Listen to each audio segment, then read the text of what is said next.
نحمدہ و نصلی علی رسولہ الکریم وأما بعد فاعوذ باللہ من الشیطان الرجیم بسم اللہ الرحمن الرحیم۔ کئی لوگوں نے مجھ سے رابطہ کیا یا رابطہ کرتے ہیں کہ ان کی رقم پیسے پھنس چکے ہیں۔ اب جس کو رقم دی ہے وہ واپس نام نہیں لیتا دینے کے، اور رقم دبا کر بیٹھ گیا ہے۔ اب کئی ایسے لوگ ہیں جو ابراڈ سے رقم بھیجتے ہیں تو وہ رقم ادا نہیں کی جاتی ان کے عزیزوں کو، عزیز و اقارب کو، فیملیز کو، یا پھر کاروبار کے لیے یا پھر کسی ایسے عمل کے لیے رقم بھیجتے ہیں لیکن وہ نہیں پہنچاتے یا واپس نہیں لوٹاتے۔ بہت سے مسائل ایسے ہیں کہ جن کی نشاندہی بہت لازم ہے اور بہت پریشانی کے عالم میں ہوتے ہیں کہ رقم ہماری دینی ہے لیکن ادا نہیں کر پاتے یا دیتے نہیں ہیں، ہمارے ساتھ دھوکہ کر گئے ہیں، اور ایسے افراد دھوکہ دہی میں ملوث ہوتے ہیں۔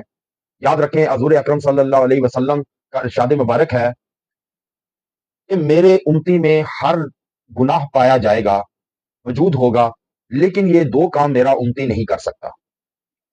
نمبر ایک، جھوٹ نہیں بولے گا، میرا امتی جھوٹ نہیں بولتا نہ بولے گا۔ دوسرا، میرا امتی کسی کو دھوکہ نہیں دے گا۔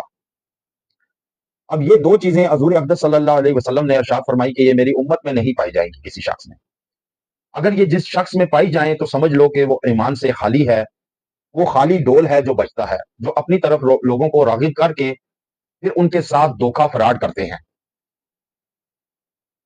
اور جھوٹ انسان حد درجے بولتا ہے۔ آج ہمارا تکیہ کلام بن چکا ہے کہ ہر شخص جھوٹ بولتا ہے، بات بات پہ جھوٹ بولے گا، مذاق بھی کرے گا، مذاق میں بھی جھوٹ بولے گا، سیریس ہوگا تب بھی جھوٹ بولے گا، جس کی وجہ سے ہماری زندگیوں میں، ہمارے کاروبار میں، ہماری ازدواجی زندگی میں، ہمارے روزگار میں، ہمارے رزق میں برکت نہیں رہتی۔ اور جھوٹ بولنے والے پر اللہ اور فرشتے لعنت کرتے ہیں۔ اور یہ جھوٹ ایسی وبا ہے جو انسان میں داخل ہو جائے، دنس جائے، تو انسان ایک جھوٹ سے بہت جھوٹ بولنا شروع کر دیتا ہے۔ یہ جھوٹ ایسی بیماری ہے جس سے انسان نکلتا نہیں ہے بلکہ مزید دنستا ہے۔ ایک جھوٹ پہ دوسرا جھوٹ بولے گا، دوسرے پہ تیسرا، تیسرے پہ چوتھا، اور پھر اسی طرح کرتے کرتے جھوٹ پہ جھوٹ بولتا رہے گا اور اس کی عادت بن جائے گی۔ ہمارے بچے جب جھوٹ بولیں تو ان کو تلقین کرنی چاہیے کہ جھوٹ سے اجتناب کریں۔ یہ جھوٹ ایسی لعنت بیماری ہے کہ جس کو پر اللہ تعالیٰ اور فرشتے بھی لعنت کرتے ہیں، فرماتے ہیں، تو اس لیے جھوٹ سے بچیں۔ دوسرے نمبر پہ دھوکہ دہی ہمارے میں اتنا عام ہو چکا ہے کہ بھائی بھائی کو دھوکہ دے رہا ہے۔ ایک گھر میں افراد جتنے بھی رہتے ہیں ایک دوسرے کو دھوکہ دہی میں رکھا ہوا ہے۔ اس لیے زیادہ تر لوگ اسی بات پر رابطہ کرتے ہیں کہ جی ہماری رقم لوٹائی نہیں جاتی، یا ہم سے قرض لیا گیا اور وہ قرض پھر لوٹانے کا نام نہیں لیتے، اور اگر کوئی رقم ہم نے انویسٹ کی ہے کسی کاروبار میں تو وہ رقم بھی ہمیں نہیں دی جاتی، اور منافع تو دور کی بات، ہم جب رقم کا مطالبہ کرتے ہیں تو نمبر بلاک کر دیے جاتے ہیں، ملنا نہیں چاہتے، نہیں ملتے اور روپوش ہو جاتے ہیں۔ اس طرح کئی لوگ ایسے ہیں کہ ابراڈ سے رقم بھیجتے ہیں، ڈالر بھیجتے ہیں، پاؤنڈ بھیجتے ہیں، یورو بھیجتے ہیں، ین بھیجتے ہیں، لیکن رقم نہیں ادا کی جاتی، وہ ضبط کر لی جاتی ہے، اور وہ پھر مانگتے مانگتے وہ ان کی عمر بیت جاتی ہے۔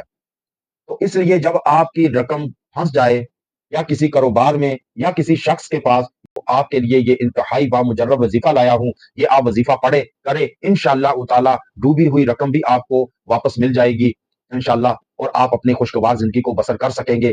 سب سے پہلے اگر رقم کسی کو ادا کرتے ہیں، سب سے پہلے اس کی چھان بین کر لیا کریں۔ ایسے اندھا دھند اعتماد اچھا نہیں ہوتا، پھر بعد میں آپ کو رونا دھونا پڑتا ہے، آپ کی پوری فیملیز کو اس کا بوجھ اٹھانا پڑتا ہے، اور جب آپ کو رقم ادا نہ کرتا ہو تو آپ یہ وظیفہ پڑھیں، اول و آخر درود ابراہیمی کے ساتھ آپ نے پڑھنا ہے، حسبنا اللہ سیؤتینا اللہ من فضلی۔ یہ آپ نے 313 مرتبہ پڑھ کر اول و آخر درود ابراہیمی کے ساتھ آپ نے دعا کرنی ہے۔